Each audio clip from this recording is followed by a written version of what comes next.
Assalamu alaikum, урматтуу мекендештер. Кудай 3 күн мурун операция болгон Заирдин агамдын Баатыр баласы донор болгон. Бүгүн палатага чыкты. Assalamu alaikum, жамаат кандайсыңар, тынсыңар? Мына Кудай кааласа эстен аман чыгып алдык. Мына баары жакшы. Ушу Жаныбек менен талайга чоң рахмат ушу фондуна.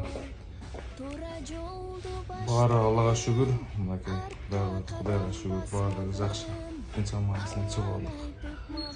Ниет кылышыңыз керек да. Муну башта жаман нерсе чыгарып салың, болду, артта калды. Болду, уже Кудай кааласа 7-8-не палатага чыгасыз. 10 күн аякта жатасыз. Үйгө чыгасыз. 4 жумадан Кыргызстанга кеттиңиз уже. Сиз ошол жактарын пландаң. Ошону ойлоң, уже Кыргызстанга кетип аткан, Кудайга жакшы болуп баратканыңызды, жакшы болуп кеткениңизди пландаң. Бул күндөр артта калат экен. Айдат го, жамандыктын артында сөзсүз 2 жакшылык бар деп. Макулбу, эч өзүңүз мындай эмеге салбаң. Кыйналып атканыңызды түшүнүп атам. Кыйынчылык болот. Азыр оору бар. Бирок врачтар бүт карап контроль кылып атат. Тамак бердиби? Эмне жалобалар бар? Мына жалоба болсо айтың.